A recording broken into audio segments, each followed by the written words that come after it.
Well, I'm delighted to welcome you back and to welcome into studio Jimmy McGivern, Newry man. Spent his life in across the water, as we say, in England. And Jimmy, I last met you, Jimmy, 50 years ago, when we worked in Haldon and Shields' timber yard off Monaghan Street in Newry.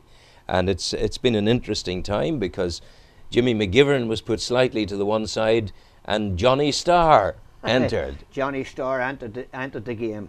And Johnny Starr was your stage name. That was a stage name, yeah. Yeah. Really, it was. It did involve with a chap from Southport. Yes. A fellow called Billy Luke Scott.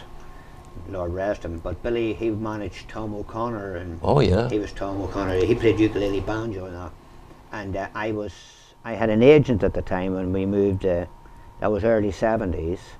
A man called Frank Birchall from Wigan. He's passed on now, but I signed with Frank about 74. Yeah, and the bulk of your time in England, you earned your living on the stage. On the stage. Yeah.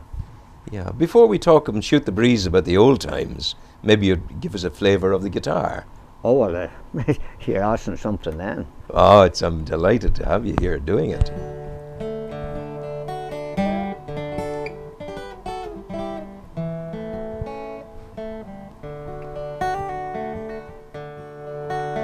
In a dusty little Mexican town down on the border, never expecting my heart to cross over the line, rode into the square that she lived wild as a stallion, and her dark brown eyes burned down into mine. Somewhere underneath the stars, a lonely guitar was playing. Was the closest that I'd come to paradise, and the world stood still for us there in the shadows, till she whispered to me the words of goodbye. Down on the Diablo she circled the mission of light, and rode like a bandit, stealing the night. Dawn was breaking, longed to touch her again, but I'll leave that to heaven, for I might as well saddle the wind. The wind blows cold through my soul back home here in Austin, and oft in the distance a lonely mission bell rang, filling my mind with thoughts of that Mexican rider. Tonight I will hold her only in my dreams. Down on the Diablo she circled the mission of light, and rode like a bandit, stealing the night. Dawn was breaking and I longed to touch her again, but I'll leave that to heaven, for I might as well saddle the wind. I'll leave that to heaven, I might as well saddle the wind.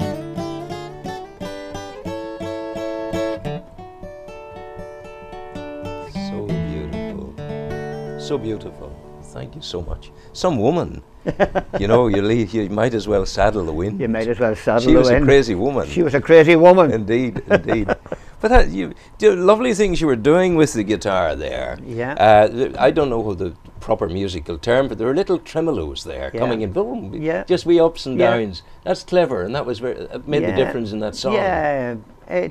well, it makes it easier maybe to listen to. Well, certainly it does. It's yeah. very, very beautiful Yeah. and well done with that. Put it down for a moment and we'll talk about the old times. Oh, tell and maybe me. before you go, you'll play us one more. That would be problem, nice. no Are you problem. comfortable there? I'm grand. So is it? It's now back to Jimmy McGivern. Back to Jimmy McGivern. The young man that I last met 50 years ago. Yeah. You were at the. So what were you doing in Haldane and Shields? I was working with John Connor. Yeah, I on don't the know- saw. On the saw. I don't know if John is John. John is alive, and Oh, Una, I know his he- wife, is alive. He went to work at Rankin's. Yes, in- he did in Belfast. In Belfast, Yeah. and he moved to Lisbon. He moved to That's Lisbon. the last I heard yeah. of him. Well, he's still there. I think maybe like the rest of us, he's getting on a bit, but he's there. And I was at the machine across from you. You were there, yeah. I was with Jimmy Morney. Jimmy Morney, yeah. Yeah, that's a while ago now. And Sean Rogers. Sean Rogers was there, and Terry McAteer was Terry there. was there, and And Billy Sharp, and Yep, Andy Linden, Andy Linden. and there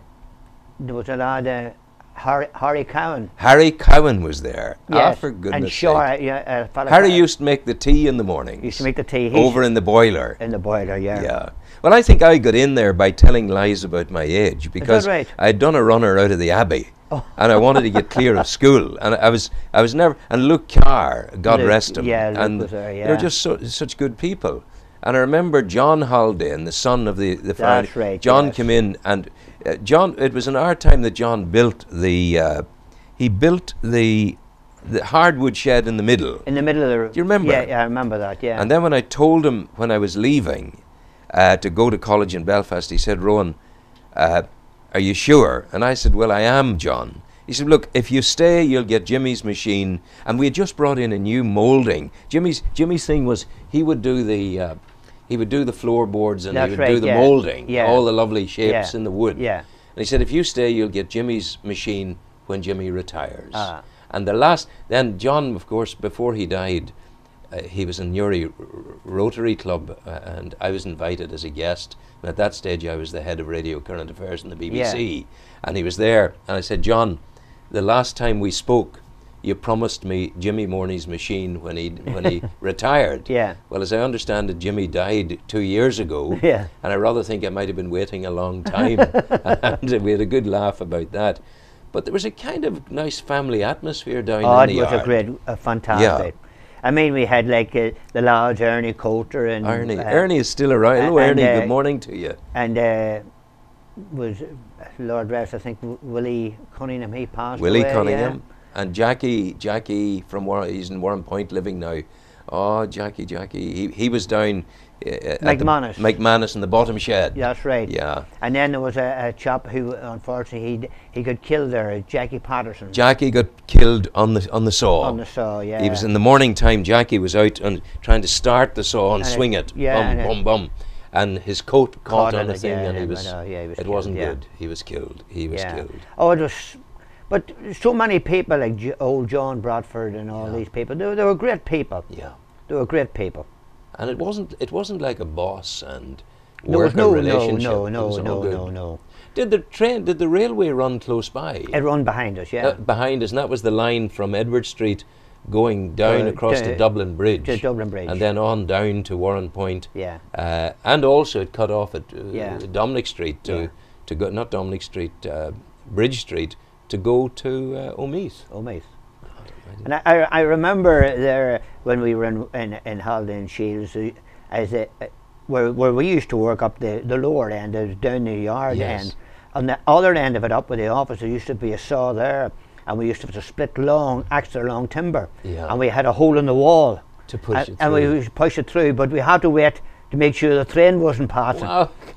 And we used to we look out and there were no trains, Yeah. and we'd run this stuff through, and it would go right onto the railway line. Out on, then pull back Yeah. again. And But put it had on you, back. at what stage when we were there, I know quite precisely at what stage I started looking beyond Haldane and Shields's. Yeah. At what stage did you start looking beyond Well, Haldane and Shields's? I mean, I don't really know. I was always involved in music and bands. I started in bands in 1957. I was in a band. Yeah. And then did one or two bands, local bands and various things. And then I went with a band over in outside Strabane. Yeah.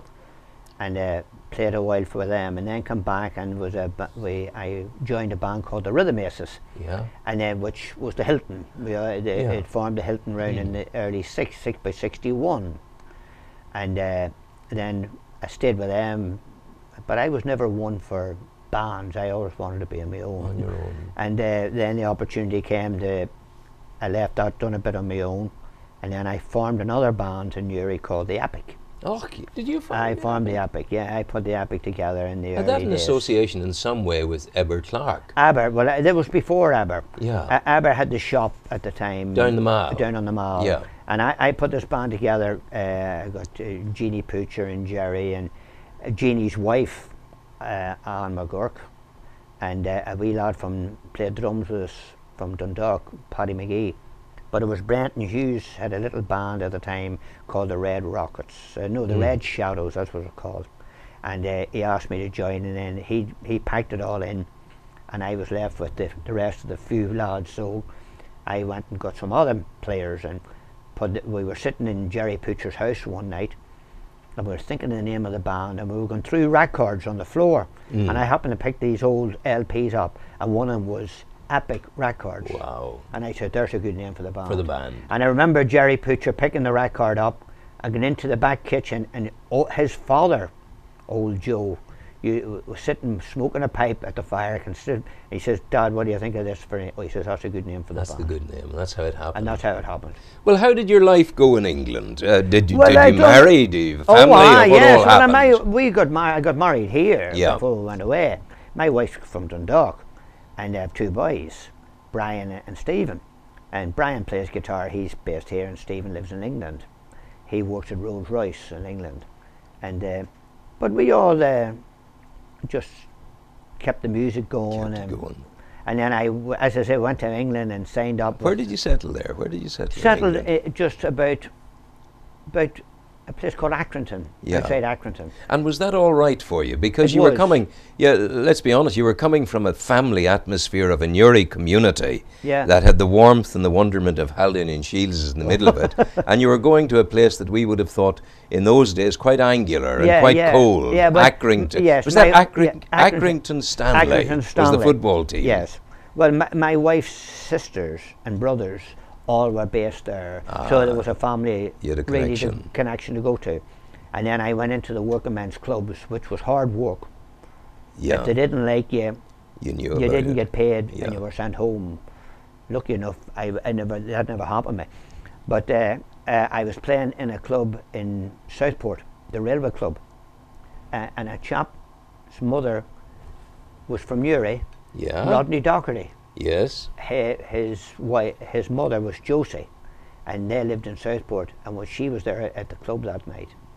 And there was a fellow there called Billy Luke Scott. I think he would manage the club or something, but he was involved in the club, and he asked me would I sign up with him, and I told him I was with Frank Birchall. So Frank let me out of the business. I tied up with him, and I went with Billy Luke Scott. And the following week I was with Shirley Bossy. Wow.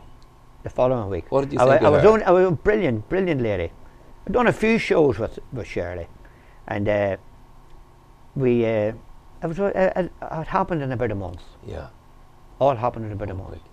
And then he had Tom O'Connor on his books, and he had one or two other ones on his books at that time. They were doing the cabaret scene, and so I signed with him, and I was with him for about a few years.